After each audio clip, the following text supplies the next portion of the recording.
Picture a dynasty that rose from the shadows of the Middle Ages, a family of kings and queens who forged England's identity in war, law, and faith. For over 300 years, the Plantagenets ruled with fire and brilliance. They carved empires from Scotland to France, raised Gothic cathedrals that still pierce the sky, and signed Magna Carta, the seed of modern liberty. Their story was nothing less than the making of England itself, but behind the glory lay darkness. Fathers clashed with sons, queens defied their kings, and brothers turned swords against one another. The 100 Years' War bled the land dry, rebellions shook the throne, and whispers of betrayal echoed in the Tower of London, where two princes vanished, their fate a haunting mystery. The red rose of Lancaster and the white rose of York bloomed only in blood, until finally a crown was torn from a dying king on the fields of Bosworth. This is not just a tale of kings and battles. It is the saga of ambition and downfall, of law and nationhood, of brilliance and ruin. This is the rise and fall of the Plantagenets, the dynasty that built medieval England and destroyed itself in the struggle for the crown. The background before the rise of the Plantagenets. History rarely moves in straight lines. More often, it advances through storms of chaos, where crowns slip, oaths are broken, and kingdoms tremble on the edge of ruin. Such was the landscape of England in the middle of the 12th century. In the turbulent years before the Plantagenets rose to power, the Norman kings, descendants of William the Conqueror, had once appeared unshakable. Their castles dotted the countryside, their knights dominated the fields, and their writ ran from Dover to the Scottish border. Yet by the 1130s, the iron grip of Norman rule was slipping. Henry I, son of the Conqueror, had given England 3 decades of stability. But fate turned cruel when his only legitimate son, William Adelin, drowned in the White Ship disaster of 1120. With that single night of icy waves and frantic cries, the royal succession was plunged into uncertainty. Henry I attempted to secure the future by naming his daughter Matilda, known to history as the Empress, for her marriage to the Holy Roman Emperor, as his heir. She was strong-willed, intelligent, and trained in the arts of rule. Yet England had never before been governed by a woman, and many barons balked at the thought of bowing to a queen regnant. Their unease was compounded by her second marriage to Geoffrey of Anjou, a fiery nobleman from across the Channel. To the Anglo-Norman lords, the Angevins were rivals, not allies, and the match stirred suspicion rather than unity. When Henry I died in 1135, the delicate balance collapsed. His nephew, Stephen of Blois, seized the crown with astonishing speed. Charming, affable, and backed by powerful nobles, Stephen was crowned king, while Matilda lingered abroad. Yet his reign soon unraveled. England descended into a bitter civil war remembered simply as the Anarchy. For nearly 2 decades, the kingdom bled. Castles multiplied like weeds, each a fortress of defiance. Barons shifted allegiance as easily as the wind, swearing loyalty one season and betraying it the next. Armies trampled fields, burned villages, and left the countryside scarred. Chroniclers wrote that Christ and his saints slept, a haunting phrase that captured the sense of despair. Lawless bands roamed the roads, and for ordinary people, the years were marked by famine, fire, and fear. At the heart of this storm stood 2 determined figures: King Stephen, clinging to a crown he could scarcely secure, and Matilda, relentless in her claim as the rightful heir. Their struggle was more than personal. It was the clash of visions for England's future. Matilda, through her marriage to Geoffrey, carried with her the blood of Anjou, a land known for its cunning rulers and iron discipline. Out of this union would come a new dynasty, destined to eclipse both Norman and Angevin roots. By the 1240s, the war dragged England into exhaustion. Victories were fleeting, defeats constant, and the throne seemed cursed to instability. But amid the chaos, Matilda's son Henry, young, ambitious, and restless, was growing into a figure of destiny. He had inherited his mother's determination and his father, Geoffrey's drive, and before long he would seize the opportunity denied to her. Thus, on the eve of the Plantagenet age, England was a realm battered and weary, longing for order. Its fields bore the scars of pillage, its people whispered prayers for peace, and its crown was tarnished by bloodshed. The land stood at a crossroads. Would it remain a fractured kingdom, prey to feuding lords, or could a new power restore strength to the monarchy? The answer would come not from Stephen or Matilda, but from the rising star of their generation, Henry of Anjou, the man who would soon be known as Henry II, the first of the Plantagenets. Out of this long night of turmoil, a new dawn emerged. From the union of Matilda and Geoffrey came a son, Henry of Anjou, whose ambition and strength promised not only to claim the crown denied to his mother, but to restore order to a realm torn by war. Henry II, the founder of Plantagenet power. When the dust of civil war finally settled, England looked less like a kingdom than a patchwork of scars. Villages lay in ruin, castles bristled on every horizon, and the crown itself seemed little more than a battered ornament, passed from hand to hand by feuding nobles. Into this fractured land rode a young man of 21, restless, determined, and ablaze with ambition. His name was Henry of Anjou, and in 1154 he became Henry II of England, the first king of the Plantagenets. His coronation at Westminster was not only a ceremony of succession, it was a declaration of renewal. Where Stephen had wavered, Henry projected strength. Where England had drifted, Henry promised order. His claim to the throne came through his mother, Matilda, but his inheritance was far larger than the crown of England alone. Through his father, Geoffrey, and his marriage to Eleanor of Aquitaine, one of the most powerful and brilliant women of the age, Henry possessed dominions that stretched across half of France. From the cold frontiers of Scotland down to the sunlit slopes of the Pyrenees, his empire, later called the Angevin Empire, dwarfed even the domains of the Capetian kings of France. It was a realm of breathtaking scale. Normandy with its rugged warriors, Anjou, cradle of his lineage, Aquitaine, wealthy and cultured, Gascony, a land of vineyards and restless lords, and above them all, England, his island throne where he would anchor his power. Yet such vastness was both triumph and burden. To keep it from collapsing under its own weight, Henry needed not only armies and castles, but laws, institutions, and a vision that could outlast his own lifetime.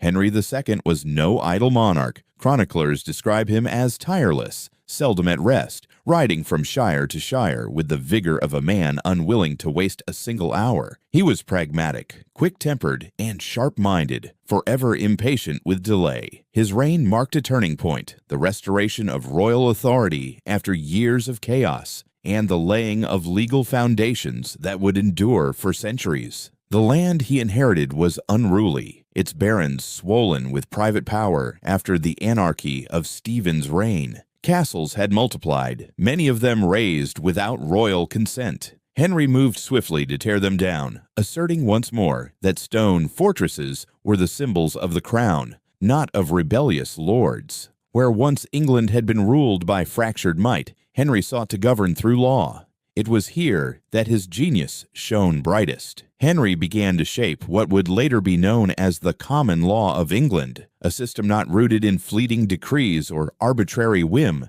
but in precedent, custom, and recorded judgment. He extended the king's courts across the land, sending royal justices on circuits so that law could reach beyond London into the shires. For the first time, justice was not merely a matter of baronial power or local custom. It bore the seal of the crown. The introduction of trial by jury in its earliest form gave ordinary free men a voice in the process of justice. It was imperfect, embryonic, but revolutionary. Over time, these measures would evolve into one of the cornerstones of English political life, the rule of law, binding even the monarch. In Henry's reign, the idea was simple but profound. The king's peace extended to all, and the crown stood as guarantor of order. Yet Henry's empire was no utopia. To govern such a sprawl of lands was to wrestle with constant unrest. In France, the Capetian kings schemed ceaselessly to whittle away his domains. In Aquitaine, rebellious lords tested the patience of both Henry and Eleanor. Even within his own family, cracks would emerge. But in these early years, the new king carried himself with the aura of destiny fulfilled. His contemporaries felt it keenly. To them, Henry II seemed a figure who had arrived to banish the shadows of civil war. In the words of a chronicler, he was a man of great energy, of tireless industry who left to others little repose. His very presence gave the impression of a monarch unwilling to be bound by the failures of the past. The age of anarchy was over. The age of Plantagenet power had begun. From Scotland's borderlands to the vineyards of Aquitaine, Henry's writ ran wide. He was more than a king. He was the architect of an empire, the restorer of authority, and the unwitting father of a dynasty whose triumphs and tragedies would dominate England for 3 centuries. And yet, even as he secured peace and laid down law, the seeds of future storms were already sown in the pride of his sons, the will of his queen, and the endless contest between crown and church. But for now, in the mid-12th century, Henry II stood as the figure who had drawn England back from the brink, and in his reign the Plantagenets announced themselves as the rulers of a new era. Yet even as Henry restored law and order to a realm scarred by anarchy, a rival power stirred against him, one that no king could fully master: the Church. The conflict with Thomas Becket. For all Henry II's energy and vision, one power stood beyond his full command: the Church. In 12th century Europe, the papacy was no mere spiritual authority. It was a political force, a rival to kings, a guardian of souls whose influence reached into every village and parish. In England, the crown and the church walked a delicate line, partners in governance yet competitors in power. And at the heart of Henry's greatest trial stood a man who was once his friend: Thomas Becket. Becket had risen from humble beginnings, the son of a London merchant, to become one of Henry's closest companions. As Chancellor, he shared the king's ambitions, laughed at his jokes, and even rode with him into war. Henry, who prized loyalty and intellect, believed he had found in Becket a man who would carry royal will into the heart of the church. Thus, in 1162, when the Archbishopric of Canterbury fell vacant, Henry made a fateful choice. He thrust Becket into the role, expecting him to be a pliant ally. But the crown had misjudged the soul it elevated. Once robed in the vestments of archbishop, Becket transformed. The jovial courtier gave way to a stern guardian of ecclesiastical independence. Where Henry sought to bind clerics under the authority of royal courts, Becket resisted. To the king, this was justice. To Becket, it was sacrilege. Their friendship curdled into bitter enmity.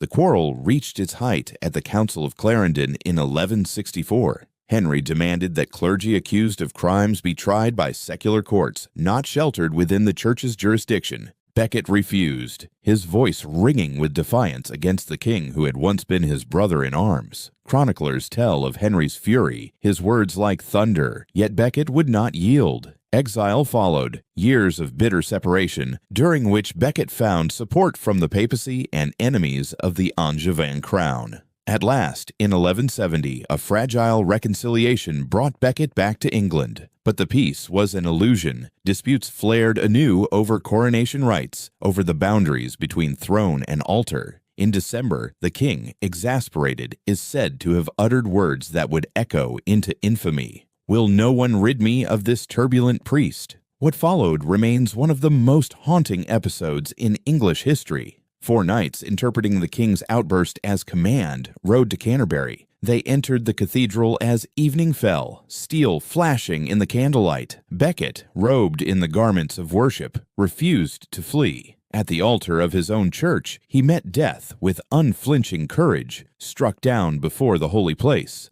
Blood stained the stones of Canterbury, and England trembled at the sacrilege. Henry, when news reached him, was shaken to the core. He had not ordered the murder, yet his wrathful words had opened the door. Across Christendom, outrage thundered. Becket was hailed a martyr, and within 3 years, the church declared him a saint. Pilgrims flocked to Canterbury, where the site of his death became a shrine of miracles and devotion. For Henry, the tragedy was a scar that never healed. In 1174, he performed penance, walking barefoot into Canterbury Cathedral, submitting to scourging at the hands of monks. It was a spectacle of contrition, a king bent beneath the weight of his own anger. Yet even in humiliation, Henry's authority endured. The Plantagenet crown survived the storm, but the shadow of Becket's martyrdom lingered over his reign, a reminder that no monarch, however mighty, could wholly command the soul of the church. Thus, the friendship of king and chancellor, once bound in laughter and loyalty, ended as one of the great tragedies of the Middle Ages, a lesson carved in blood upon the stones of Canterbury, where power and faith met in fatal collision. Yet if the martyrdom of Becket had scarred Henry's soul and shaken his reign, an even more relentless storm awaited him, not from the church, but from within his own household. A family divided. If Henry II had wrestled England into order and carved an empire that spanned half of France, it was within his own household that his greatest battles awaited. For all his mastery of law and governance, he could not master the ambitions of his wife or the pride of his sons. The Plantagenet court, dazzling in splendor, was also a crucible of suspicion, resentment, and betrayal. At the center stood Eleanor of Aquitaine, queen, duchess, and one of the most formidable women of the Middle Ages. Once the wife of Louis VII of France, she had cast off the pious but timid French king and bound her destiny to Henry, a man more in tune with her fire. Their marriage united vast lands, Aquitaine's wealth with the Angevin crown, but it was never a union of docility. Eleanor was no silent consort. She was proud, ambitious, and deeply conscious of her own power. Together, they produced a brood of sons, Henry the young king, Richard, Geoffrey, and John, each born with a restless hunger for inheritance. In the sprawling Angevin Empire, the problem was not a shortage of land, but the division of it. Henry sought to bind his dynasty by granting his sons titles while keeping true authority in his own hands. But princes raised to expect crowns do not wait patiently for them. The tension came to a head in 1173. Encouraged by Eleanor and by enemies of the Angevin crown, the king's three eldest sons rebelled. The young king, frustrated at being a monarch in name only, turned against his father. Richard, already renowned for his martial skill, lent his sword to the cause. Geoffrey, clever and calculating, added his weight. From Aquitaine to Normandy, barons rose in open revolt, backed by King Louis of France. For Henry, it was a bitter betrayal. The sons he had sought to shape into rulers now stood against him, and the queen who had once shared his throne now sided with them. Eleanor's defiance was more than maternal indulgence. It was a calculated strike, an attempt to break free of Henry's iron grip and elevate her beloved Aquitaine. The war that followed tore across the empire. Castles fell, towns burned, and for a time it seemed as if the Plantagenet dominion might shatter from within. Yet Henry's energy and resources once again prevailed. He crushed the rebellion, capturing Eleanor and holding her in confinement for over a decade. His sons, beaten but unbroken, were forced to bend the knee. But though victory was his, peace never followed. The young king died in 1183, leaving Richard as heir. Richard, fierce and impatient, never forgave his father for years of mistrust. John, the youngest, Henry's favored child, became a new source of division. The old king, worn by wars and betrayals, found himself caught in a tragic cycle. The harder he clung to power, the more his sons strained to seize it. In the end, it was Richard, lion-hearted and unrelenting, who rose against him with French support. Hunted, ill, and abandoned, Henry II faced defeat in 1189. On his deathbed at Chinon, he asked who still remained loyal, only to learn that John, his cherished son, had joined Richard. Broken in body and spirit, he whispered, "Now let everything go as it will," and died, a king undone not by foreign enemies, but by his own blood. Thus the great founder of Plantagenet power, who had subdued barons, tamed lawless lands, and defied the church, was brought low by the rebellion of his family. His empire endured, but his dynasty bore the scars of his reign, a legacy of brilliance shadowed by betrayal, and, upon his passing, the crown passed to Richard, the son who had warred against him, ushering in a new chapter of Plantagenet destiny. And so, from the ashes of a father undone by betrayal, the crown passed to the son who had defied him, Richard, whose destiny would not be found in council halls or courts of law, but upon the battlefield. Richard I, the Lion Heart.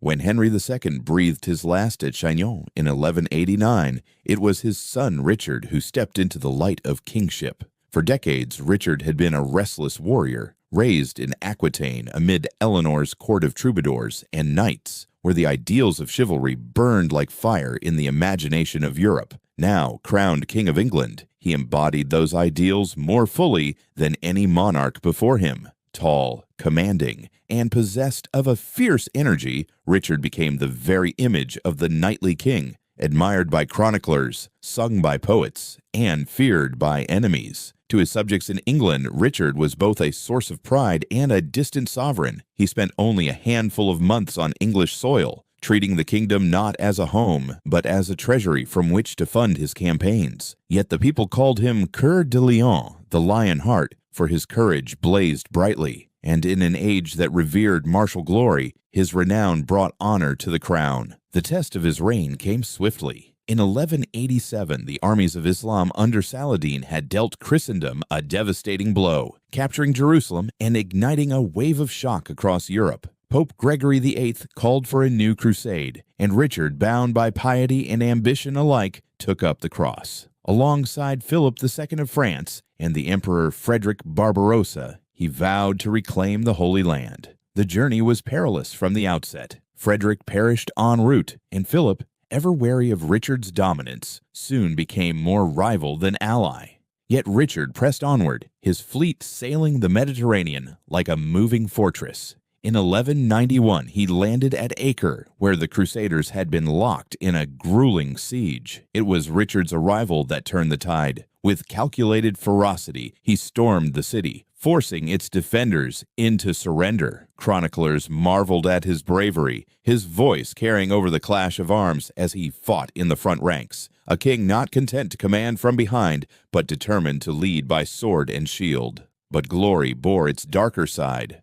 When negotiations with Saladin's envoys broke down, Richard ordered the execution of thousands of Muslim prisoners outside Acre's walls. It was an act of ruthless pragmatism, intended to send a message of strength, but it stained his reputation, leaving even some of his allies unsettled. Still, in the brutal code of the age, it reinforced the aura of a king who would not be swayed by hesitation. From Acre, Richard marched south along the coast, shadowed by Saladin's forces. At Arsuf in September 1191 came one of his greatest triumphs. Outnumbered and harried by waves of cavalry, Richard kept his army disciplined until the moment was right. Then, with a roar, he led the charge himself, lance leveled, breaking Saladin's line in a thunder of hooves. The victory secured the coast and cemented Richard's fame as a warrior without equal. Yet Jerusalem itself remained beyond his grasp. Twice Richard approached the holy city, and twice he withdrew, recognizing the logistical impossibility of holding it. Instead, he turned to negotiation. Here, the contrast between king and sultan was stark. Saladin, dignified and courteous, met Richard's steel with patience and diplomacy. Though they never met face to face, the two came to respect one another deeply. Chroniclers record letters exchanged, gifts offered, Richard once sending fruit and snow to cool the ailing Saladin. Their rivalry became a contest not only of arms but of honor, etched into legend as a duel of equals. By 1192, weary of war and pressed by news from home, Richard sought peace. The Treaty of Jaffa granted Christians access to Jerusalem as pilgrims, though not as conquerors. It was not the triumph he had dreamed of, but it was a settlement that preserved dignity on both sides. Richard's return journey, however, proved almost more perilous than the crusade itself. Shipwrecked and disguised, he attempted to pass through Europe incognito, but fate betrayed him. Near Vienna, he was captured by Duke Leopold of Austria, an old enemy from the Siege of Acre, and handed over to the Holy Roman Emperor Henry VI. For over a year, the King of England languished as a prisoner, while his mother Eleanor worked tirelessly to raise the vast ransom demanded for his release. Across England, a special tax was levied, draining coffers and households alike, yet the people bore it, for the Lionheart's freedom was bound to the nation's pride. At last, in 1194, the ransom was paid and Richard returned, his spirit unbroken, his legend greater than ever. But his time in England was brief once more. He plunged back into conflict in France, striving to defend his continental lands against Philip II, whose cunning and patience had only grown while Richard fought abroad. In 1199, while besieging a small castle in Limousin, Richard was struck by a crossbow bolt. The wound festered, and within days the Lionheart was dead at the age of 41. His body was laid to rest at Fontevraud Abbey beside his father. while his heart was interred at Rouen and his entrails at Chaillot, where he fell, scattered in death as he had been in life, a king of many lands but of no single home. Richard's reign had lasted only a decade, much of it spent away from the kingdom he ruled. Yet his name endured, not for governance or reform, but for the brilliance of his sword and the majesty of his courage. To friend and foe alike, he remained the Lionheart, a warrior king whose glory blazed like fire and whose legacy cast a long shadow over the century that followed. Yet no blaze, however brilliant, lasts forever. When the Lionheart fell, the crown did not pass to another hero of legend, but to his younger brother John, a man fated to rule in shadow rather than in glory. John. Lackland and the crisis of kingship. When Richard the Lionheart fell at Challis in 1999, the mantle of kingship passed to his younger brother John. Where Richard had blazed like a meteor, dazzling in courage and renown, John entered history under a darker star. Chroniclers would remember him as Lackland, a name that spoke of his fate, his failures, and the lands he could not hold. John was clever, calculating, and at times ruthlessly efficient. Yet where Richard inspired loyalty and awe, John inspired suspicion and resentment. He inherited the Plantagenet crown, but not the charisma that had made his brother a legend. His reign would prove to be one of the most turbulent in English history, marked by betrayal, humiliation, and rebellion. The first great test came in France. Richard had spent his life defending the Angevin dominions against the relentless designs of Philip II of France. John lacked both the martial skill and the authority to maintain this balance. Within a few short years, Philip outmaneuvered him, stripping away Normandy, the jewel of the Plantagenet continental possessions. The fall of Chateau Gaillard in 1204 symbolized the collapse. The mighty fortress, built by Richard himself, was supposed to guard Normandy forever. When it fell, John's empire crumbled piece by piece. By 1206, almost all of his northern French territories were gone, and with them, the prestige of the English crown. Back in England, John's troubles deepened. He quarreled with Pope Innocent III, one of the most formidable pontiffs of the Middle Ages. The dispute arose over the appointment of the Archbishop of Canterbury. John refused to accept Innocent's candidate, Stephen Langton, defying papal authority. The Pope struck back with an interdict in 1208, suspending church services throughout England. Bells fell silent, marriages went unblessed, and the dead were buried without proper rites. To the people, it seemed as though heaven itself had turned against their king. When John persisted, Innocent excommunicated him.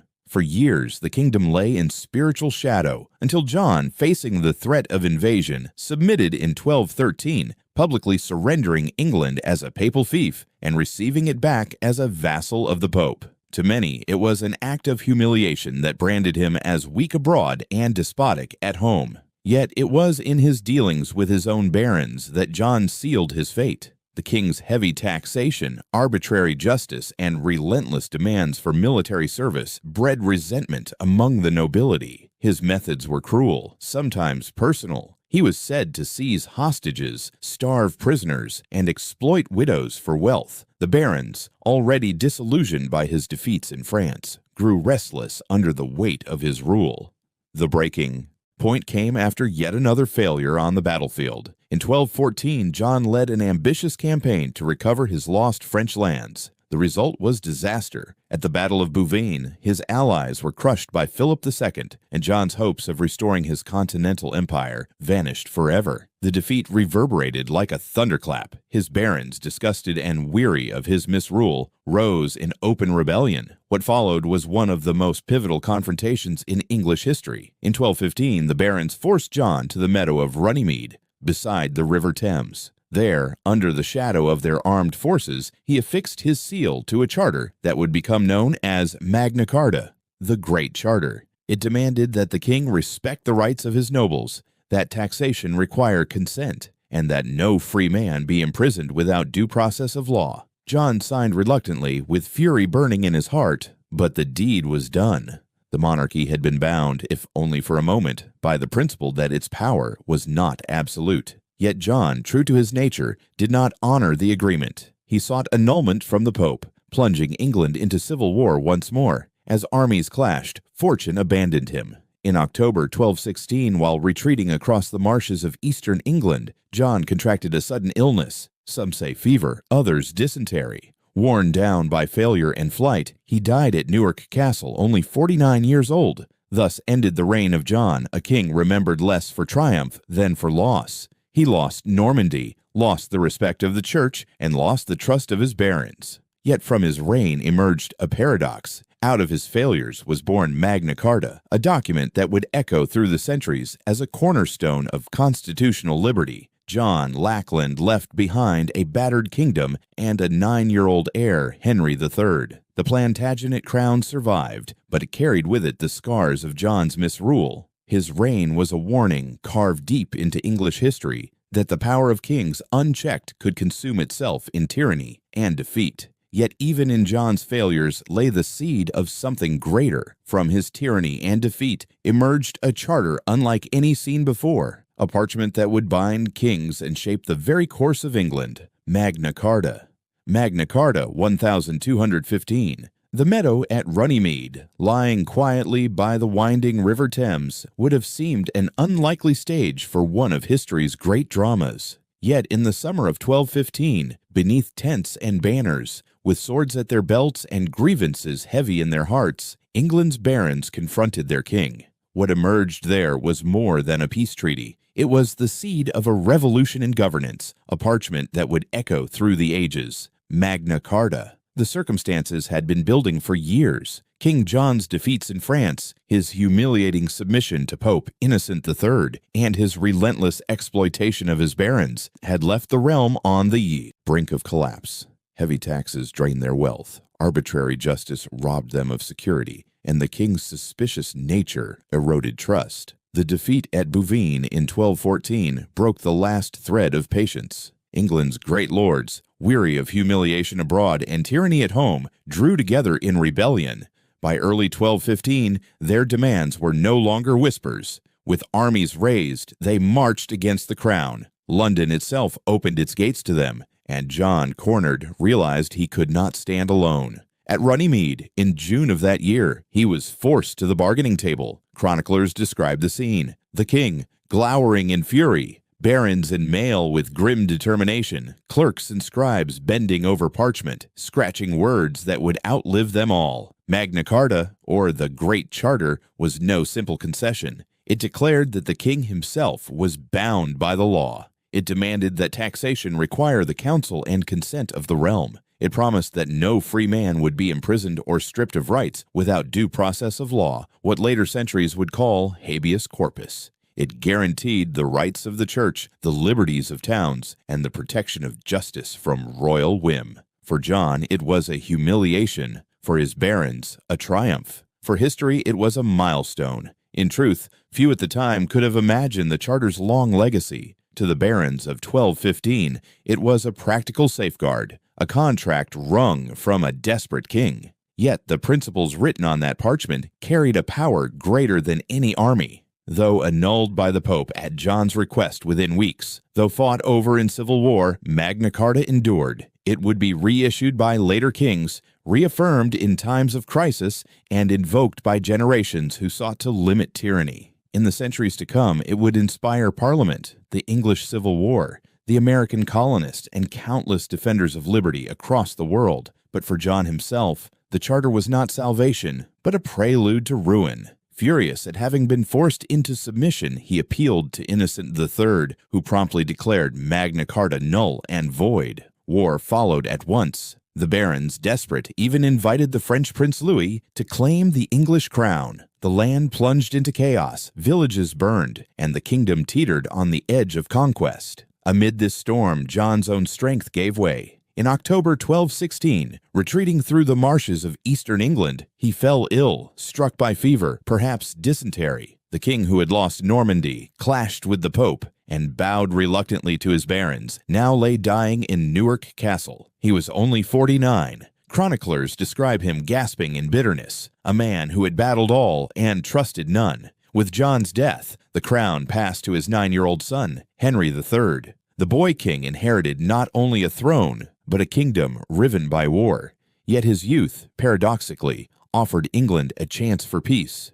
The barons, unwilling to see their land fall under French domination, rallied to the child king. Magna Carta was reissued in his name, cleansed of its more radical provisions as a promise of stability. Slowly, the rebellion ebbed, and the Plantagenet crown survived. Thus, the story of Magna Carta was written not only in ink and seals, but in blood and turmoil. It was born of John's failures, forged in the defiance of his barons, and preserved by the necessity of a kingdom that could not endure endless war. Its immediate purpose was narrow, its audience small, but its significance vast. In a meadow by the Thames, amid the clash of pride and desperation, the idea was planted that kings themselves are subject to law, a truth that would echo louder with each passing century. Thus, from the wreckage of John's misrule and the fragile promise of Magna Carta, the crown passed to a child, Henry III, whose reign would test whether England could truly be governed by law as well as by kings.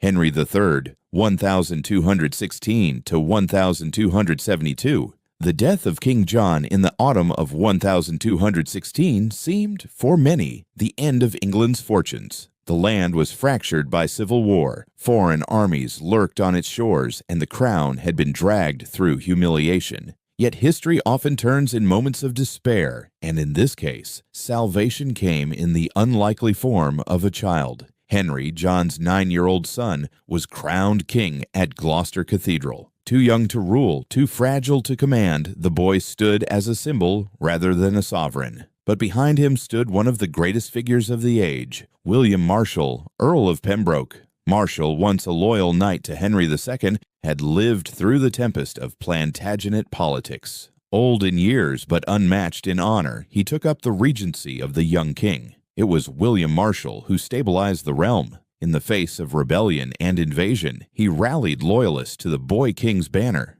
In 1217, at the Battle of Lincoln, Marshal, well into his 70s, rode at the head of the royal forces against the rebels and their French allies. He led with the fire of a man half his age, scattering the enemy and saving the crown. Chroniclers described him as the very image of knightly virtue, his lance lowered, his banner high, as though God himself had returned to defend England. The French were driven back. The rebellion collapsed, and the young Henry's throne was secured. Marshal reissued Magna Carta in the boy's name, softening its sharper edges but preserving its essence. By doing so, he offered reassurance to the barons that the crown would govern with restraint. In this way, the regent not only saved the Plantagenet dynasty, but also planted Magna Carta more deeply into the soil of English law. When William Marshal died in 1219, England mourned him as a guardian and a hero, and Henry III inherited a crown made safe by the valor of another. Yet as Henry grew to manhood, his reign would prove far less steady than its beginning. Unlike his father John, Henry was not cruel by nature. He was pious, gentle, and inclined toward peace. But where John's faults had been tyranny and deceit, Henry's weaknesses were indecision, extravagance, and poor judgment in choosing his advisers. He dreamed not of conquest, but of cathedrals, not of law, but of lavish pageantry. Westminster Abbey, rebuilt in magnificent Gothic style, was his greatest monument, a soaring vision of faith and art, but also a symbol of the king's detachment from the harsher needs of governance. Henry's generosity extended recklessly to his favorites, many of them foreign relatives of his wife, Eleanor of Provence. These outsiders, showered with titles and estates, provoked deep resentment among the English barons, who saw their own rights and privileges neglected. At the same time, Henry's costly ventures abroad, attempts to restore Plantagenet influence in France, to support papal campaigns in Italy, or to secure a throne for his younger son, drained the treasury. Taxes mounted, discontent spread, and whispers of rebellion grew louder. Into this climate stepped one of the most remarkable figures of the 13th century, Simon de Montfort. Born a French nobleman, de Montfort came to England to claim the earldom of Leicester, an inheritance from his mother's line. At first, he was Henry's ally and even his brother-in-law through marriage to the king's sister, Eleanor. Charismatic, eloquent, and deeply devout, Simon soon emerged as both a champion of reform and a critic of royal excess. The relationship between Henry and de Montfort was one of fascination and fire. The king admired him, then distrusted him, then feared him. For the barons, de Montfort became a rallying point. He called for the crown to abide by the promises of Magna Carta, for the king to govern with counsel rather than whim, and for the rights of the realm to be upheld. The tensions erupted in the 1250s and 1260s. Henry's foreign expenditures and his failure in military ventures left the barons seething. At Oxford in 1258, the nobility forced the king to accept sweeping reforms known as the Provisions of Oxford. These measures created a council of barons to oversee the government, curbing royal authority and instituting what many historians regard as the first step toward constitutional monarchy. Henry chafed under these restrictions. Again and again he sought to reassert royal control, but each attempt only deepened mistrust. By 1264, the kingdom was once more in arms. On one side stood Henry, supported by his son, Prince Edward, the future Edward I. On the other stood Simon de Montfort, now cast as the leader of reform and rebellion. The Civil War reached its climax at the Battle of Lewes in May 1264. Against the odds, de Montfort's forces defeated the king's army. Henry and Prince Edward were taken prisoner, and de Montfort became, in effect, the ruler of England. It was in this brief, dramatic moment that he summoned a parliament unlike any before it. In January 1265, de Montfort called not only the barons and bishops, but also representatives of the counties and towns, common men chosen to speak for their communities. For the first time, the voice of England stretched beyond nobles and clergy. Though his parliament lasted only months, it set a precedent that would echo through history, the beginnings of the House of Commons, the foundation of modern representative government. Yet Simon de Montfort's triumph was fragile. Prince Edward escaped captivity and rallied loyalist forces. In August 1265, at the Battle of Evesham, the tide turned. De Montfort was outmaneuvered and overwhelmed. Surrounded on the field, he fought to the end, but he fell beneath the swords of Edward's knights. His body was mutilated, his cause apparently crushed, yet his vision lived on. Even as the crown restored its authority, the memory of de Montfort's parliament lingered, proof that the voice of the realm could not be silenced forever. Henry III reigned for more than 50 years, one of the longest reigns in English history. Yet he left behind little glory. His piety gave England splendid churches. His weakness gave it ceaseless strife. His reign was a bridge between the raw despotism of John and the structured governance of his grandson, Edward I. And though he never intended it, Henry's failures gave birth to a revolution in political thought. By the time of his death in 1272, England was weary but changed. Magna Carta had been reaffirmed again and again. The idea of Parliament had taken root. The Plantagenet monarchy remained, but it was a crown now encircled by the expectations of barons, bishops, and, increasingly, common men. From the boy crowned in desperation to the old king buried at Westminster, Henry III's life traced the uneasy birth of a new England, an England where kingship was no longer absolute, but bound by law, custom, and the gathering voice of its people. And so, as Henry III's long but troubled reign faded into history, the crown passed to his son Edward, a king who would sweep aside the indecision of his father and forge a new age of conquest and authority. Edward I, Hammer of the Scots. When Henry III passed from the stage in 1272, few wept for the passing of his reign. The kingdom had endured 50 years of weakness, extravagance, and rebellion. Yet from that long twilight emerged a king of fire and steel, his son Edward. Where Henry had been indecisive, Edward was resolute. Where Henry drifted in dreams, Edward moved with ruthless purpose. Tall, commanding, and formidable, contemporaries called him Longshanks for his towering height. History would remember him as the Hammer of the Scots. Edward I ascended the throne at a time when the monarchy's authority needed restoration. The experiment of Simon de Montfort had shown that the voice of the realm could no longer be ignored, but Edward sought to balance reform with royal strength. He was a statesman and a soldier, a builder and a conqueror. His reign would reshape the kingdom and redraw the map of Britain itself. Restoring royal authority. Edward's early years as king revealed his determination to restore the dignity of the crown. He reorganized the royal finances, strengthened the justice system, and insisted that loyalty to the crown was the foundation of order. Though he acknowledged Parliament, summoning representatives of shires and boroughs in 1295 to what historians call the Model Parliament, he never allowed himself to be ruled by it. Parliament to Edward was not a master, but a tool, a way to secure consent for taxation and to bind the realm more tightly to the monarchy. Yet Edward understood that authority could not rest on words alone. To secure the future, he turned to conquest. The conquest of Wales. The rugged hills of Wales had long resisted English domination. Princes of Gwynedd held their independence proudly, and Llewellyn ap Gruffydd, known as Llewellyn the Last, stood as the greatest of them.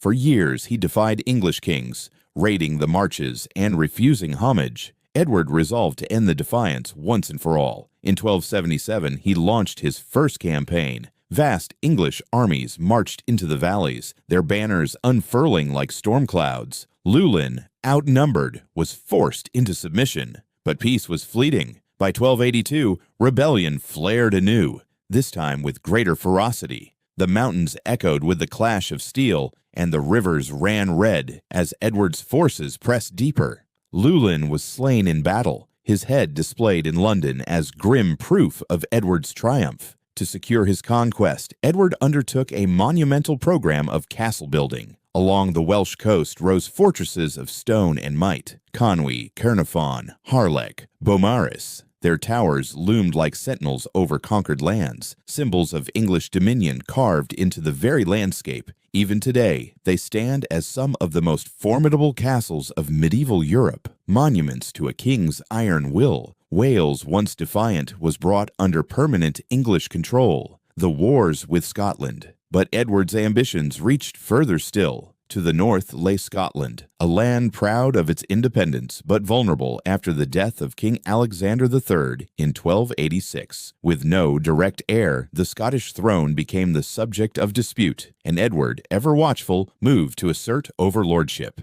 At first, the Scots accepted his arbitration, but soon Edward pressed too far, demanding homage and imposing his authority. Resentment grew, and by the 1390s, Scotland rose in rebellion. Out of its glens and forests came men who would be written into legend. Chief among them was William Wallace. In 1297, Wallace led a daring revolt, defeating the English at the Battle of Stirling Bridge. Against heavy odds, his forces shattered an English army, proving that Scotland would not bow easily. For a brief moment, he became Guardian of Scotland, a symbol of defiance. But Edward, relentless, marched north with overwhelming force. In 1298, at the Battle of Falkirk, English longbowmen and heavy cavalry crushed Wallace's army. Wallace fled, a fugitive, until his capture and brutal execution in 1305. Yet even Wallace's death did not break Scotland. A new leader rose, Robert the Bruce. More cautious, more calculating, Bruce wove together alliances and guerrilla war. Edward, old but unyielding, marched again to subdue the north. He was on campaign in 1307, driving deep into Scotland, when illness overtook him. The great king, who had broken Wales and sought to hammer Scotland into submission, died at Berg by Sands, within sight of the northern frontier. His body was carried south to Westminster, but his heart seemed to remain fixed on the conquest, unfinished. Law and reform. Edward's reign was not only one of conquest, but of profound legal change. He was a legislator as well as a warrior. His statutes, such as Quo Warranto and Quia Emptores, reshaped landholding, clarifying feudal obligations and curbing abuses. He strengthened royal courts, expanded the reach of justice, and made law a tool of both order and authority. Though stern, Edward understood that governance required more than force. By summoning the Model Parliament in 1295, with barons, clergy, knights, and burgesses alike, he created a framework that would evolve into the English Parliament. It was a paradox of his reign. While striving to make the monarchy supreme, he laid down the structures that would eventually balance and limit royal power. Legacy: Edward I left a kingdom stronger than he had found it, but also restless beneath the weight of his ambitions. Wales was subdued, bound in chains of stone and law. Scotland, though battered, remained defiant, its struggle destined to continue under Robert the Bruce and climax at Bannockburn after Edward's death. Within England, law had been clarified, Parliament had gained form, and the Crown had reasserted its dominance. He was remembered by his people as stern but just, feared abroad, admired at home. To some, he was the embodiment of kingship, commanding, disciplined, unyielding. To the Scots, he was the Hammer, a name born of hatred and respect alike. In the great arc of Plantagenet history, Edward I was the monarch who turned the weakness of his father into strength, who forged unity from disorder, and who left behind castles, laws, and institutions that would outlast him by centuries. His reign was a tapestry of conquest and reform, shadowed by blood, but illuminated by vision. When the bells of Westminster tolled for him in 1307, they rang not only for a king, but for the end of an age in which the Plantagenet crown shone at its brightest, yet cast shadows that would linger for generations. Yet the crown that had rested so firmly upon Edward I's brow now slipped into far less certain hands, for his heir was no hammer of nations, but a king whose frailty would undo much of his father's iron legacy. Edward II and defeat. The death of Edward I in 1307 marked the passing of a giant. Few kings had imposed their will with such iron force, but destiny, in its strange rhythm, now placed the crown upon the head of his son, Edward II, a man wholly unlike his father. Where Edward III had been fierce, disciplined, and relentless, Edward II was indolent, impressionable, and unsteady. History would remember him not for conquest, but for weakness, not for triumph, but for humiliation.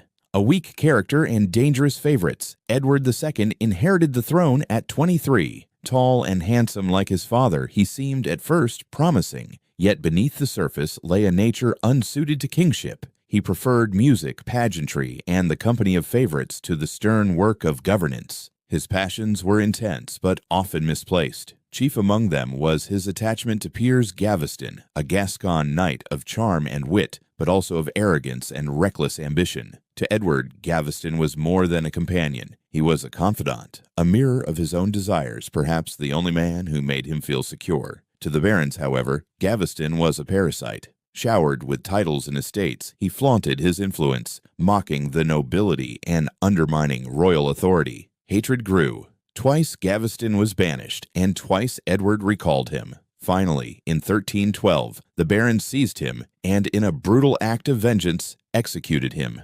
Edward was left broken, consumed by grief and rage, but his reliance on favorites would continue. In later years, Hugh Despenser and his family rose to the same position of influence. The Despensers enriched themselves shamelessly, seizing lands, bending justice, and provoking rebellion. Once again, Edward's inability to govern without favorites placed him at odds with his barons, setting the stage for disaster.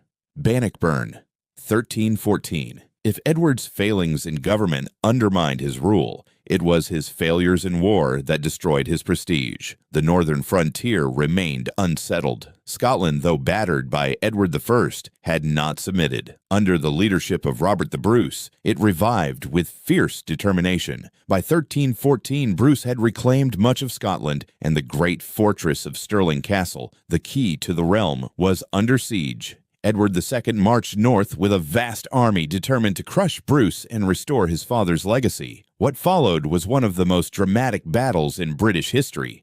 Bannockburn. Edward's army was immense. Knights in gleaming armor, banners snapping in the wind, a host that dwarfed Bruce's smaller force. Yet numbers alone do not decide wars. Bruce understood his terrain. He chose the ground carefully, marshy fields and narrow passes that blunted the English cavalry. His schiltrons, tight formations of spearmen, stood like bristling hedgehogs, unyielding against the charge of mounted knights. The battle raged for 2 days in June 1314. On the first day, Bruce himself rode out to face an English knight in single combat. With a swing of his axe, he struck his challenger dead, and the morale of his men soared. On the second day, the English charged again and again, but the ground betrayed them. Horses floundered in mud. Knights were cut down in swarms, and panic spread through the ranks. At last, the mighty English host dissolved into rout, with Edward himself fleeing the field. The humiliation was total. Bannockburn secured Scotland's independence for a generation and shattered the myth of Plantagenet invincibility.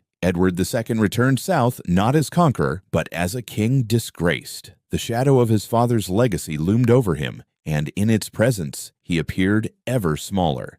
Isabella and Mortimer. As the years dragged on, Edward's reliance on the Despensers deepened. Their greed and cruelty alienated the barons. Their dominance humiliated the queen, Isabella of France. Once a dutiful consort, Isabella grew estranged from her husband's neglect and the arrogance of his favorites. In 1325, sent to France on a diplomatic mission, Isabella found a new ally and lover in Roger Mortimer, a baron who had fled Edward's wrath. Together, they plotted not only rebellion, but revolution. In 1326, Isabella and Mortimer invaded England with a small force. The realm, weary of Edward's misrule, rose to their side. The Despensers were hunted down and executed with merciless cruelty. Edward fled but was captured. For the first time in English history, a reigning king was formally deposed by Parliament. In January 1327, Edward II was forced to abdicate in favor of his young son, Edward III. The spectacle of a king brought low by his own wife and her lover shocked Europe, yet it symbolized the depth of his failure. A tragic end. Deposed, imprisoned, and despised, Edward II's last chapter was one of shadows and whispers. At Berkeley Castle, he lived under guard, cut off from the world he had once ruled. In September 1327, news spread of his death. The official account spoke of illness, but rumors told darker tales, of murder sanctioned by Mortimer and Isabella, of a death both brutal and symbolic. Chroniclers whispered of unspeakable cruelty, though truth was cloaked in secrecy. Whatever the method, the reality was stark. A king who had once worn the crown of the Plantagenets died powerless, betrayed, and alone. His reign, scarred by weakness, favoritism, and defeat, stood as a grim lesson in the dangers of kingship without strength. Legacy Edward II left little but wreckage. Bannockburn had broken England's northern ambitions. The dominance of royal favorites had poisoned governance. His deposition shattered the sanctity of the crown. Yet from his fall arose new realities. That kingship could be challenged, that Parliament could act decisively, and that even a Plantagenet could be cast aside. When Edward III, still a boy, took the throne, the dynasty stood at a crossroads. England had endured humiliation, but the seeds of renewal lay waiting. Out of the ashes of his father's failure, Edward III would rise to restore glory. But the memory of Edward II remained, a king undone by his own flaws, a tragic figure whose reign bore all the marks of weakness in an age that demanded strength. Thus, from the ruin left by Edward II's downfall, a new monarch emerged, young, untested, yet destined to turn disgrace into defiance, Edward III. Edward III and the 100 Years' War. When Edward III took the crown in 1327, he was a boy of 14, overshadowed by the regency of his mother Isabella and her lover Roger Mortimer. Yet even in youth, there was fire in his eyes. In 1330, at only 17, Edward seized power in a daring coup, arresting Mortimer and asserting his authority. From that moment, the Plantagenet dynasty had a king of vigor and ambition, one who would lift England from humiliation into an age of glory and plunge it into one of the longest wars in European history, claiming the French crown. The spark came from dynastic ambition. Edward's mother, Isabella, was the daughter of King Philip IV of France. When the last Capetian male died in 1328, Edward, as grandson through the female line, pressed a claim to the French throne. The French nobility, invoking Salic law, rejected his claim and chose Philip VI instead. For a time, Edward bowed, paying homage for his Duchy of Aquitaine. But tensions festered, conflicts over trade, raids on the Channel, and disputes in Gascony. In 1337, Edward formally declared himself King of France, raising the golden lilies of the French arms alongside the lions of England. Thus began the 100 Years' War, a conflict that would rage in fits and starts for more than a century. The rise of the longbow. In the early campaigns, Edward's forces introduced a weapon that would transform warfare: the English longbow. Taller than a man, drawn with immense strength, the longbow loosed arrows with deadly speed and power. In the hands of yeoman archers, it could pierce armor, break cavalry charges, and turn the tide of battle. It was not knights in shining mail who would dominate the coming war, but common bowmen with ash wood and cord. Crecy, 1346. The first great test came at the Battle of Crecy in 1346. Edward led his army deep into northern France. Outnumbered by Philip VI's massive host, the English chose their ground carefully. On a sloping hill, Edward arrayed his men, longbowmen on the flanks, dismounted knights in the center. The French knights, resplendent in armor, charged uphill again and again. Each time they were met by storms of arrows. Horses screamed and fell. Knights stumbled. Chaos spread. Chroniclers describe the battlefield littered with corpses,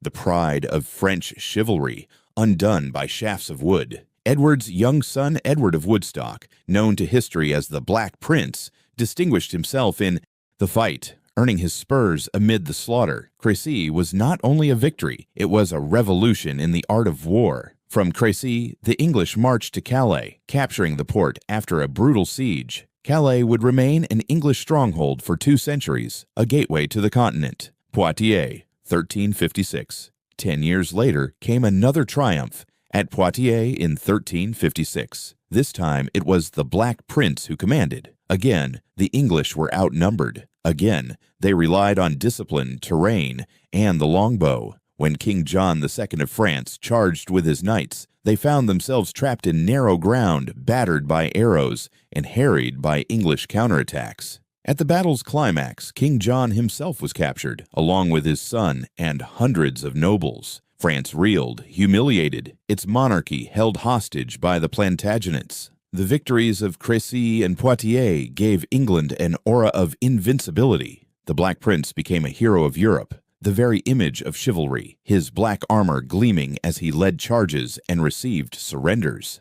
The Treaty of Bretigny. The war dragged on, punctuated by truces and raids. In 1360, after years of devastation, the Treaty of Bretigny was signed. Edward renounced his claim to the French crown, for the moment, in exchange for vast territorial concessions. Aquitaine, enlarged and free from homage, became a princely domain under English control. It seemed the Plantagenets had carved an empire in France greater even than that of Henry II, but triumph carried within it the seeds of decline. The Black Death swept Europe in the 1340s, depopulating towns and villages, weakening economies. England was not spared. Though victories continued abroad, the strain of endless campaigning gnawed at the realm. The death of the Black Prince tragedy struck in 1376. The Black Prince, once the glory of England, was struck down by illness. Wasted and frail, he died before his father, leaving only his young son Richard as heir. For Edward III, now an old man, it was a blow beyond measure. His reign, which had begun in fire and conquest, was ending in sorrow.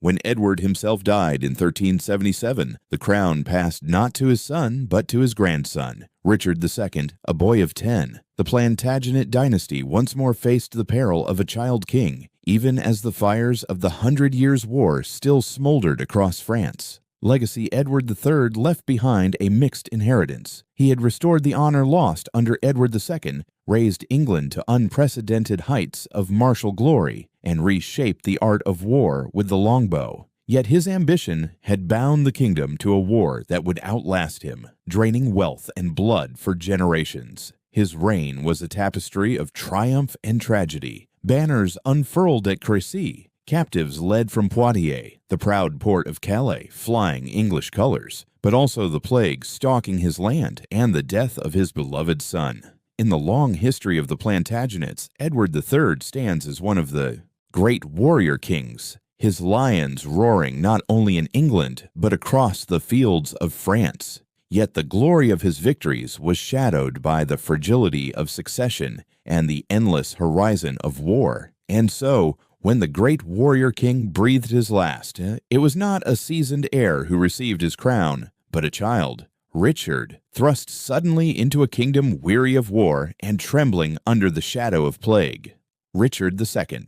When Edward III died in 1377, the crown passed not to his warrior son, the Black Prince, already dead, but to the prince's boy, Richard. He was only 10 years old, a child burdened with the legacy of England's greatest victories and the weight of expectations far beyond his years. From the start, his reign was shaped not by his own hand, but by the influence of powerful uncles and advisors. The kingdom, weary from war and scarred by plague, entered a fragile new chapter. A boy king in a troubled realm, Richard II's minority was dominated by his uncles, most notably John of Gaunt, Duke of Lancaster. They guided policy, raised taxes, and continued the long struggle in France, yet their governance was unpopular, tainted by extravagance and the burdens of war. Richard grew up amid discontent, learning that the Plantagenet crown was as fragile as it was glittering. The young king was intelligent and cultivated. He admired art and ceremony, preferred pageantry to the grim work of war, and believed deeply in the sacred dignity of monarchy.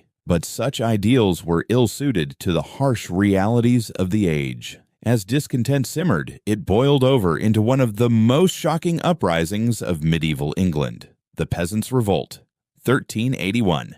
In 1381, resentment of oppressive poll taxes and long years of hardship ignited rebellion. From Kent and Essex, thousands of peasants and townsmen surged toward London under the leadership of Wat Tyler and the radical preacher John Ball. Their banners proclaimed justice. Their voices cried for freedom. When Adam delved and Eve span, who was then the gentleman? The revolt was like a storm. Manor houses burned, officials were slain, and the symbols of authority crumbled. London opened its gates to the rebels, who poured through the streets demanding an end to serfdom and the execution of corrupt councillors. For a moment, the entire social order of England trembled. It was then that Richard, still only 14, showed unexpected courage. He rode out to meet the rebels at Mile End, promising reforms and listening to their grievances. The crowds cheered him, believing their king would deliver justice. But the following day at Smithfield, when Wat Tyler pressed his demands, violence erupted. Accounts tell of Tyler being struck down and Richard, seizing the moment, called to the rebels,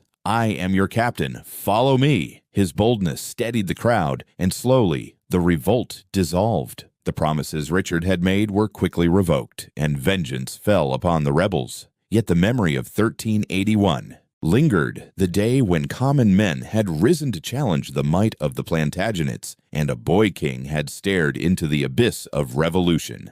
A king turned tyrant. The Peasants' Revolt had revealed Richard's potential for bravery, but as he grew into adulthood, his reign veered toward autocracy. He surrounded himself with favorites, Michael de la Pole, Robert de Vere, men viewed by the nobility as corrupt and unworthy. His insistence on royal prerogative, his demand for obedience, and his taste for luxury alienated his lords. In 1387, the barons struck back. Calling themselves the Lords Appellant, they confronted the king's household favorites and defeated them at the Battle of Radcot Bridge. Parliament, dominated by Richard's enemies, condemned his companions to exile or death. For a time, Richard was little more than a figurehead, humbled by the power of his own nobility. But Richard was not broken. Patient, cunning, and vengeful, he waited. By the 1390s, he had reasserted control. He eliminated his old enemies, executing or exiling those who had humiliated him. His reign took on the trappings of tyranny, lavish courts, grandiose ceremonies, and harsh punishment for dissent. Richard began to believe he was more than a king, that his rule was ordained beyond question, a divine authority above the reach of mortal lords. The fall of a king. As Fortfrieder's however, bred new enemies. Chief among them was Henry Bolingbroke, the son of John of Gaunt. Initially loyal, Henry fell into exile after a quarrel with Richard, but when John of Gaunt died in 1399, Richard confiscated his vast estates, denying Henry his inheritance. It was a fatal mistake. Henry returned from exile with a small force, claiming only his father's lands. Yet discontent with Richard was so deep that barons and commoners alike flocked to his banner. Richard, absent in Ireland, returned to find his realm slipping through his fingers.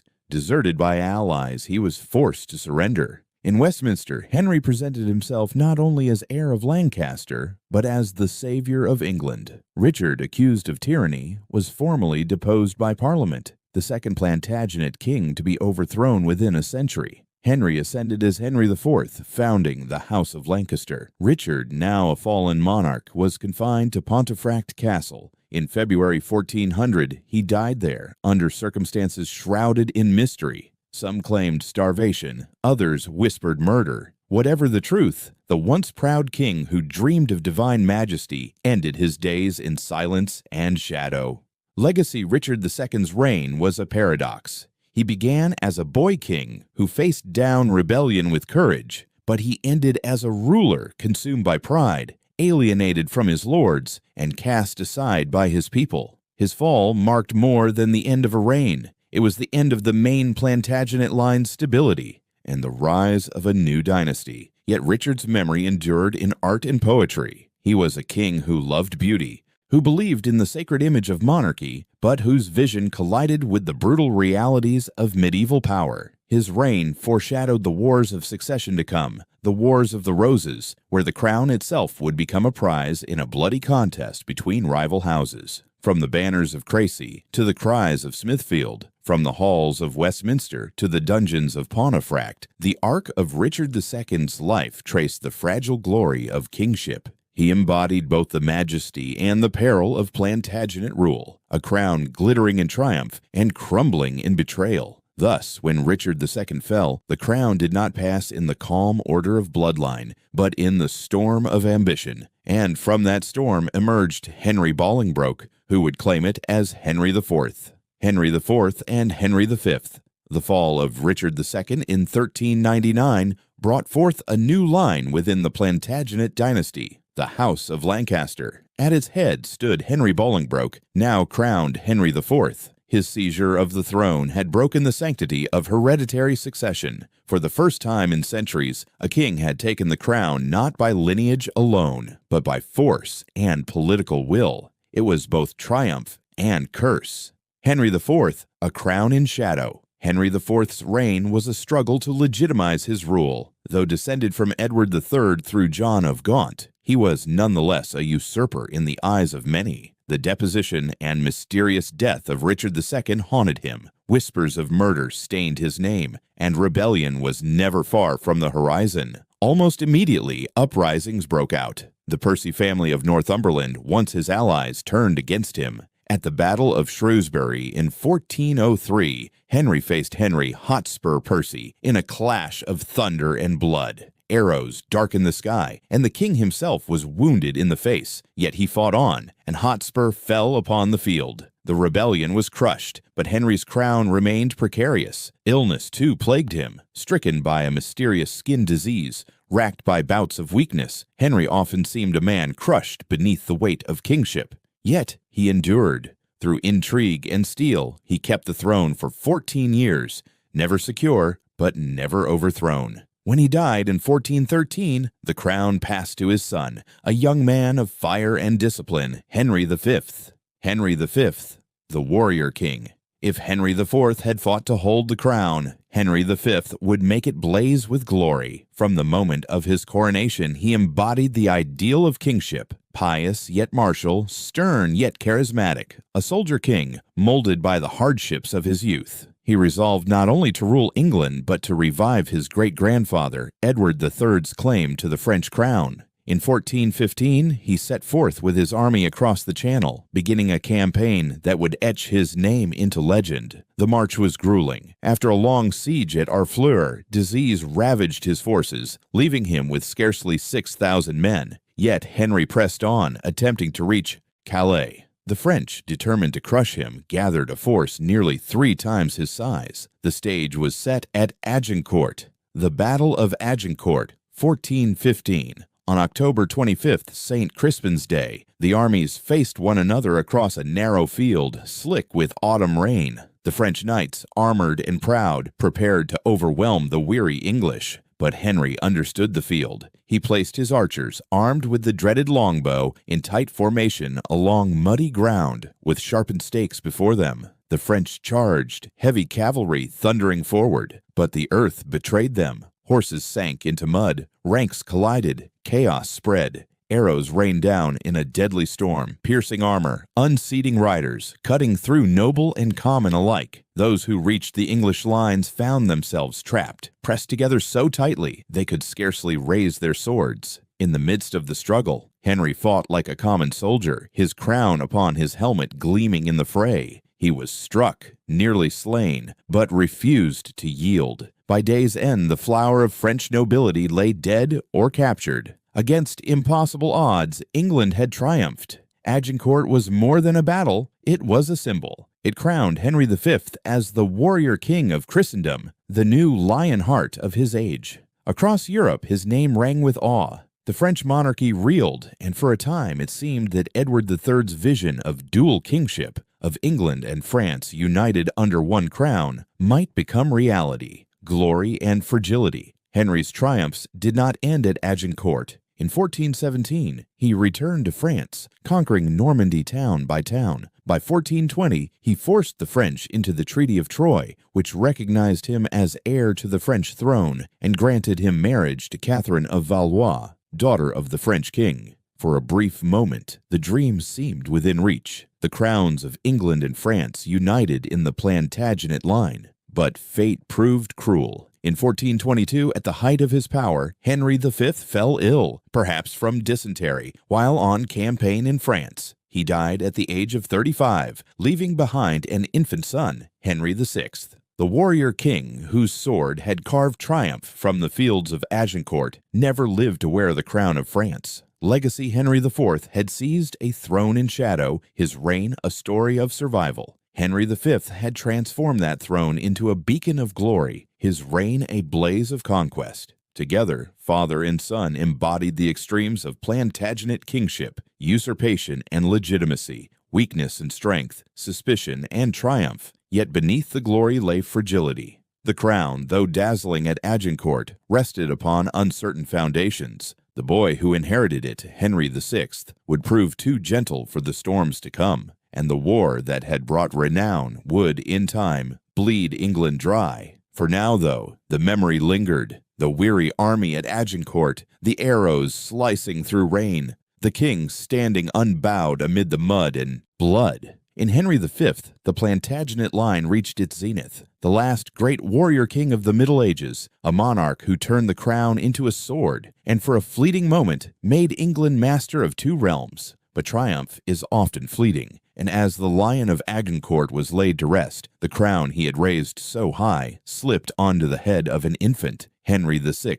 whose gentle nature would soon be tested by storms he could never master. Henry VI and the fall. The glory of Henry V at Agincourt had lifted the Plantagenet crown to dazzling heights, but the flame burned only briefly. When he died in 1422, the crown passed to his infant son, Henry VI, a child not yet a year old. A baby king could inspire sympathy, but it could not inspire fear, and in an age where crowns were secured by steel and will, such fragility would prove disastrous.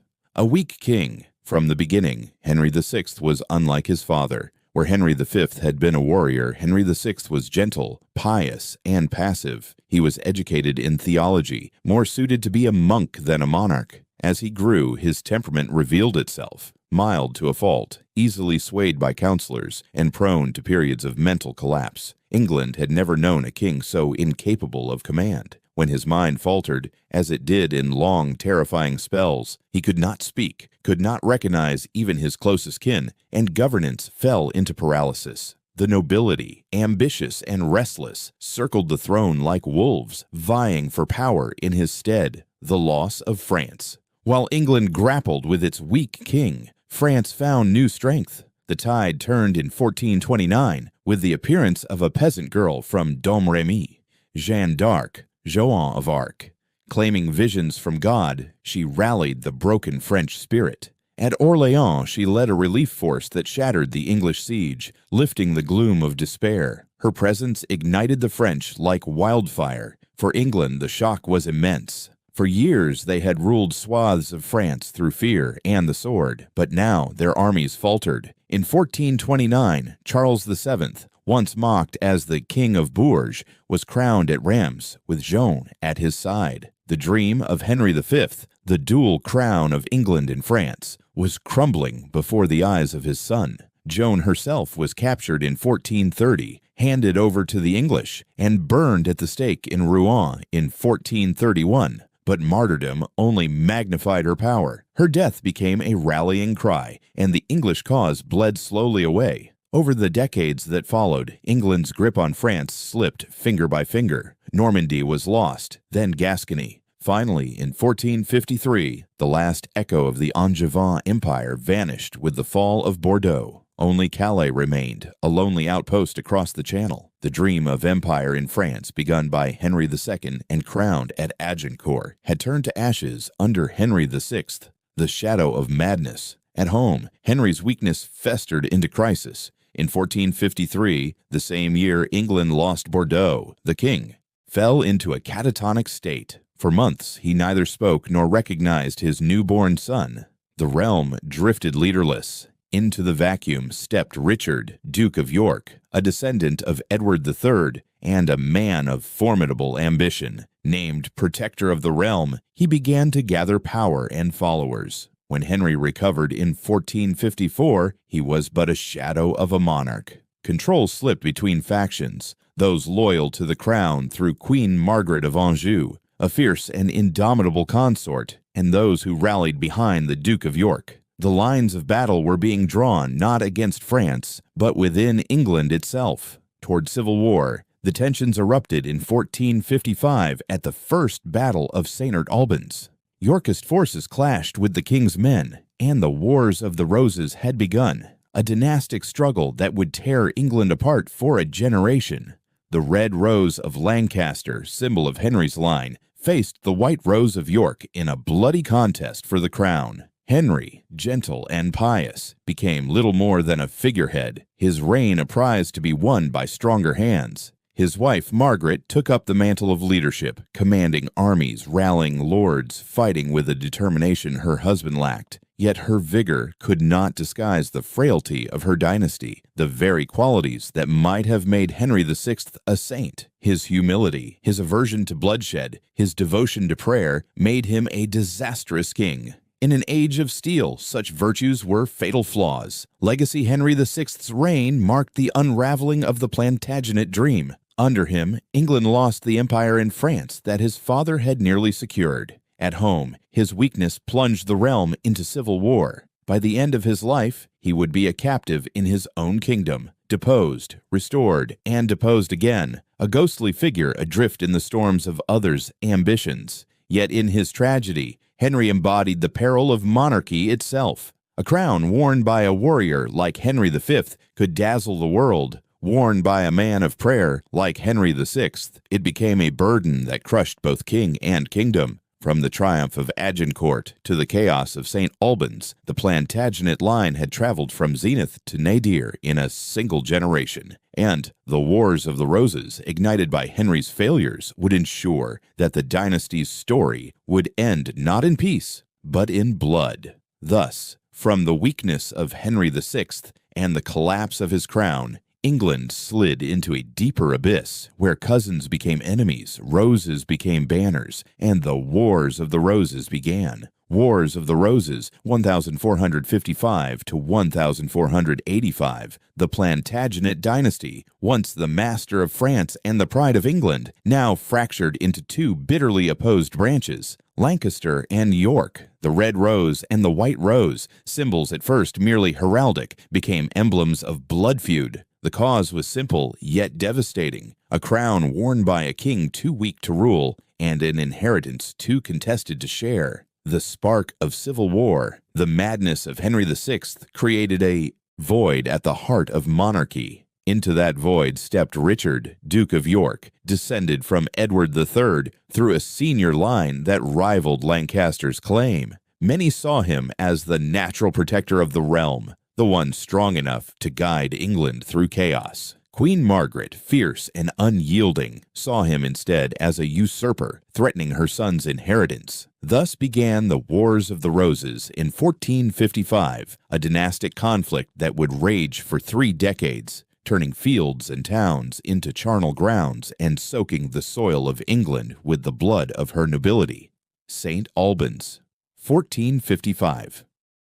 The first clash came at St. Albans. Richard of York and his ally, the Earl of Warwick, later called the Kingmaker, marched against the royal forces. The battle was brief but shocking. The king's men were scattered, nobles fell, and Henry VI himself was captured. For the first time, England had witnessed its monarch taken prisoner by his own subjects. Though Henry was restored, the precedent was set. The crown was now the prize of war. Towton, 1461. The conflict escalated, each skirmish sharpening into civil war. In 1461 came Towton, the bloodiest battle ever fought on English soil. Amid snow and sleet, tens of thousands clashed. Arrows blackened the sky, swords hacked through mail, men drowned in icy rivers as they fled. By day's end, the Lancastrians were broken, their banners trampled in the slush. Edward, son of the Duke of York, who had been slain the year before, was proclaimed Edward IV, the first Yorkist king of England. Yet the crown did not bring peace. The Kingmaker's gambit, Edward IV, was young, bold, and charismatic, but his choices alienated allies. Chief among them was Warwick, the Kingmaker himself, who had raised Edward to the throne. When Edward spurned Warwick's plans and married Elizabeth Woodville, a commoner with vast ambitions, Warwick turned against him. In an astonishing reversal, he restored Henry VI to the throne in 1470, placing the weak king once more as a puppet of Lancaster. But Edward struck back. At Barnet in 1471, Edward met Warwick's army in fog and confusion. The battle was brutal, friend striking friend in the mist. Warwick, the Kingmaker, fell upon the field. His gamble lost, his body left among the slain. Weeks later at Tewkesbury, Edward crushed the Lancastrians once and for all. The young Prince Edward, son of Henry VI and Margaret, was killed in the fighting, extinguishing Lancaster's direct male line. Queen Margaret was captured, and Henry VI, once restored, was murdered in the Tower of London. With his death, the Lancastrian cause seemed extinguished. Edward IV reigned unchallenged. The Yorkist rose triumphant. Richard, Duke of Gloucester. Among Edward's allies stood his younger brother, Richard, Duke of Gloucester. Loyal, capable, and ruthless, Richard proved himself a commander in war and a shrewd hand in politics. While Edward enjoyed the fruits of kingship, Richard quietly built his own power, watching, waiting. When Edward IV died suddenly in 1483, leaving the throne to his 12-year-old son, the fragile balance shattered. Richard moved swiftly. Claiming to protect the boy, Edward V, he placed him and his younger brother in the Tower of London. Weeks later, Parliament declared the children illegitimate, and Richard took the crown as Richard III. The fate of the two princes became one of history's great mysteries. Vanished from the tower, their disappearance stained Richard's reign with suspicion. Some whispered they had been murdered on his orders, others that they had died of illness. But the truth was never known. What remained was a kingdom unsettled, ruled by a man whose ambition was matched only by the shadow of doubt. The last Plantagenet, Richard III, ruled with vigor, reforming laws, asserting authority, and commanding loyalty from some. Yet opposition brewed. Many saw him not as protector, but as usurper. From exile came Henry Tudor, a distant Lancastrian heir through his mother's line. Backed by French support and English discontent, he returned to claim the throne. In 1485, the two armies met at Bosworth Field. Richard fought with the ferocity of his house, charging into the fray, cutting down foes, determined to end the battle with his own hand. A horse! A horse! My kingdom for a horse! Shakespeare would later imagine him crying, but no steed could save him. Surrounded, Richard fell, the last Plantagenet king to die in battle. Henry Tudor was crowned Henry VII, founding the House of Tudor. The Wars of the Roses ended not with reconciliation, but with the extinction of the Plantagenets as kings.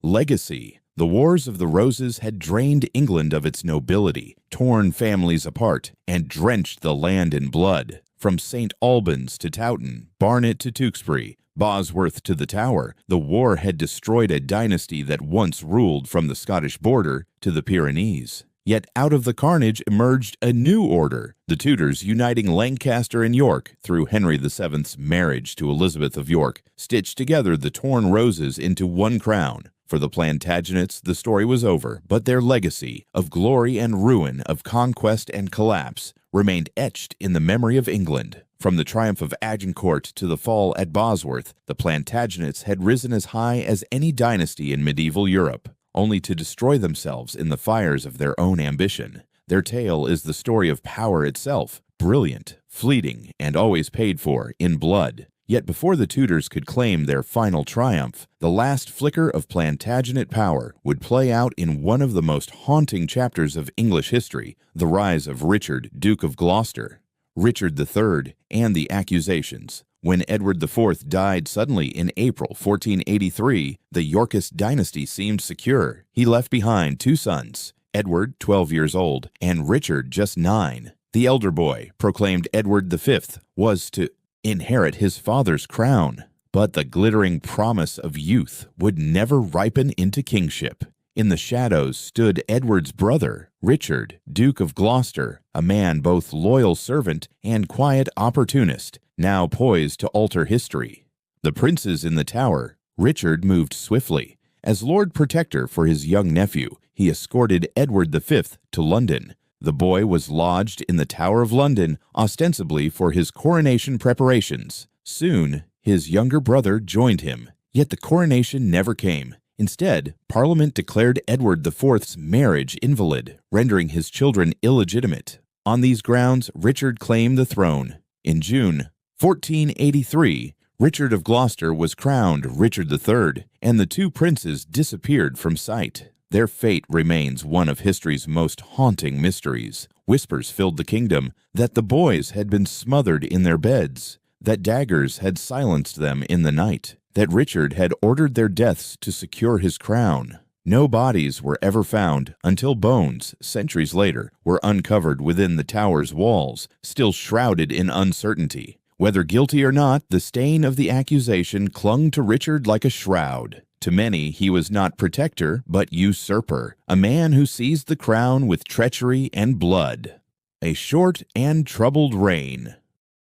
Richard's reign lasted barely 2 years, yet in that time he strove to prove himself a capable ruler. He enacted legal reforms, making justice more accessible, and sought to curb corruption in local courts. In governance, he showed clarity and purpose, but no policy could erase suspicion. His very legitimacy was questioned, and the image of two vanished boys cast a long and damning shadow.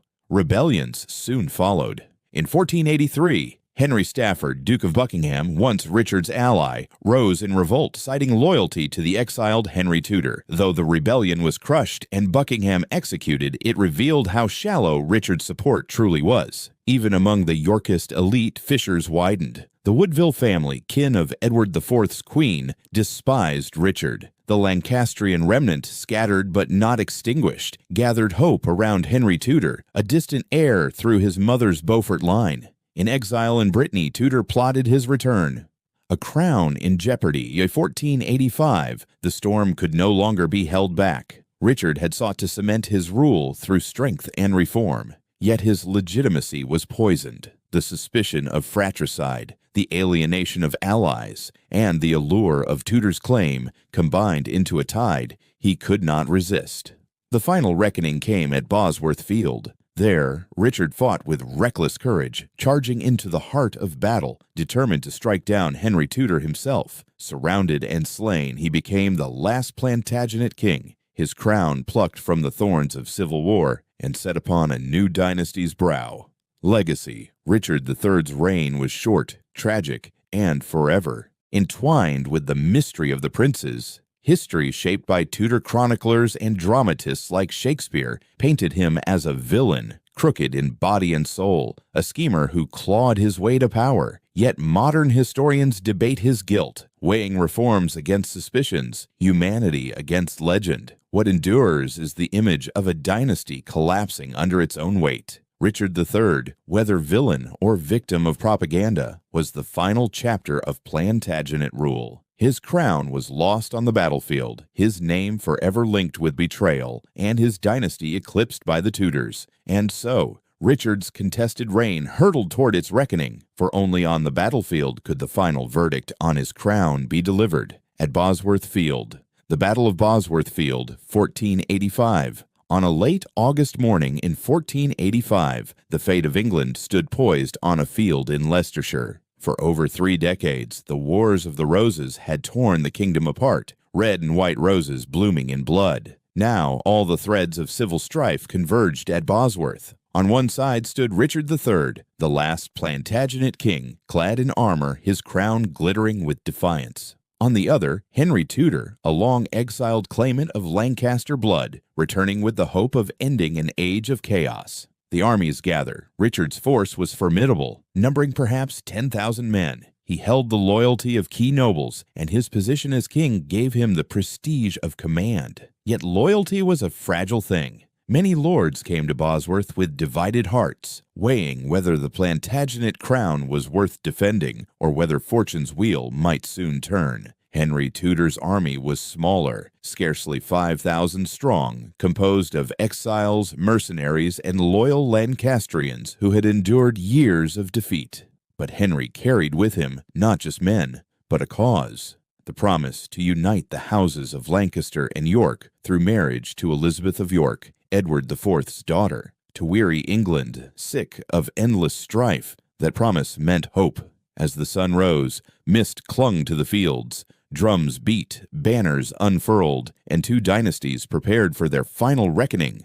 The clash. The battle began with artillery fire and flights of arrows, echoing the grim rhythms of countless English wars. Richard's army pressed forward, disciplined and fierce. Henry's forces struggled, their lines wavering under the weight of superior numbers. Yet all eyes turned to one man, Richard himself. Seeing Henry on the field, surrounded by a modest guard, Richard made his decision. He would end the war with his own sword. Spurring his horse, he led a charge directly at the enemy leader, a desperate, magnificent gamble. Chronicles say he struck down Henry's standard-bearer, cutting his way through, his crown glinting in the morning light. But the gamble failed. The Stanleys, a powerful family whose allegiance had hung in the balance, chose that moment to betray Richard. Their cavalry swept down upon his flank, turning the tide. Surrounded, Richard fought to the end, hacking and slashing, refusing to flee. He died fighting manfully in the thickest press of his enemies. One chronicler wrote, "He was the last English king to fall in battle." The death of a dynasty. When Richard fell, so too did the Plantagenet line that had ruled England for more than 3 centuries. His crown, retrieved from the mud, was placed upon Henry Tudor's head. At that moment, the red rose and the white were bound together, not by peace, but by conquest. The Plantagenets, who had conquered Wales, defied Scotland, shattered France, and then torn themselves apart, were finished. Their story, magnificent and tragic, closed on a battlefield littered with broken lances and the bodies of England's nobility. The dawn of the Tudors. Henry Tudor was crowned Henry VII.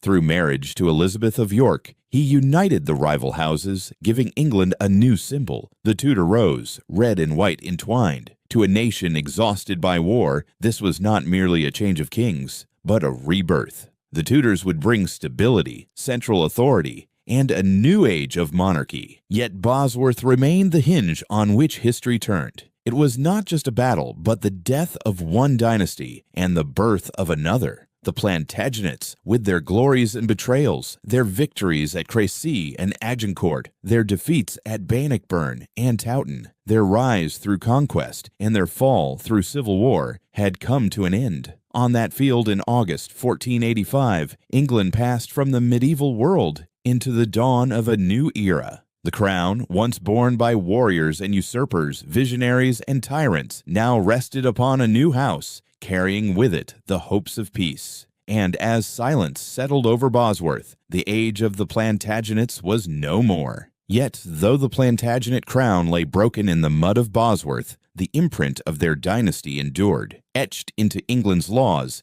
its castles, its parliament, and its very sense of nationhood.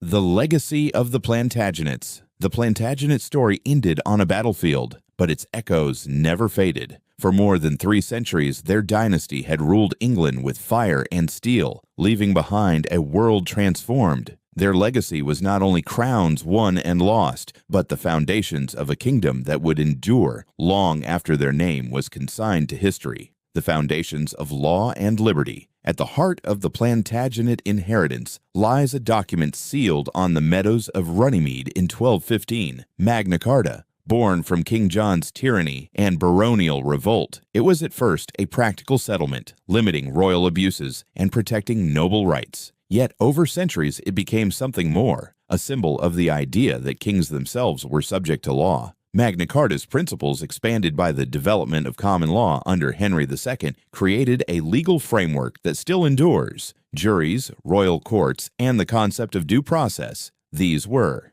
gifts of the Plantagenet age. They tethered monarchy to law, weaving accountability into the very fabric of governance. Even as kings like Edward I sought to wield power with iron hands, the law became a realm where the crown was tested, checked, and, at times, humbled. Parliament and the growth of democracy. From the turbulence of Simon de Montfort's rebellion in 1265 emerged another enduring institution, Parliament. At first a tool of baronial oversight, Parliament under the Plantagenets grew into a body that represented not only lords and clergy, but also the commons, knights and burgesses drawn from towns and shires. Edward I's Model Parliament of 1295 set a precedent that would shape English politics for centuries. Though still far from democracy as we know it, it gave voice to communities across the realm and laid the foundations for representative government. By the end of the Plantagenet era, Parliament was no longer a novelty but a necessity. Kings ignored it at their peril. The Wars of the Roses revealed both the fragility and the resilience of this system. When monarchs faltered, Parliament was the arena where legitimacy was contested and where crowns were granted or withdrawn. In their rise and fall, the Plantagenets had unwittingly nurtured an institution that would one day eclipse monarchy itself.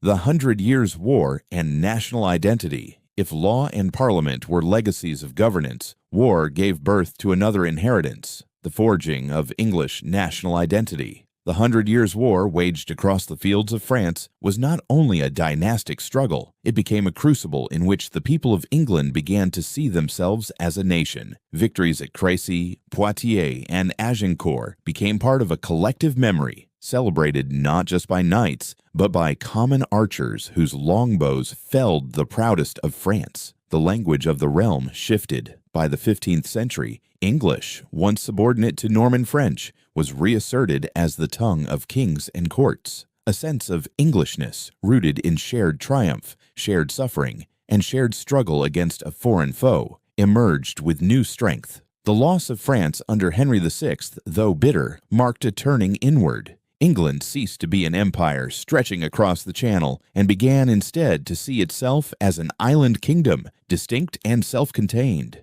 Out of defeat grew identity. Out of war grew nationhood. Castles, cathedrals, and culture beyond law and war, the Plantagenets reshaped the very landscape of England. Their castles, raised in stone, still dominate hills and rivers. Conwy, Dover, Warwick, Windsor, fortresses that symbolized both royal might and feudal order. Edward I's ring of castles in Wales remain among the most formidable monuments of medieval architecture, stone testimonies to conquest and control. Their cathedrals soared heavenward in Gothic splendor. York Minster, Canterbury, Westminster Abbey, rebuilt by Henry III. These were not only places of worship, but statements of power and piety, embodying the grandeur of an age. The Plantagenet court also nurtured culture. Chronicles, romances, and poetry flourished. Chaucer, writing in the late 14th century, gave England its literary voice in the Canterbury Tales, a mosaic of medieval society in its richness and contradiction. In their patronage of art, architecture, and literature, the Plantagenets left a cultural legacy as enduring as their political one.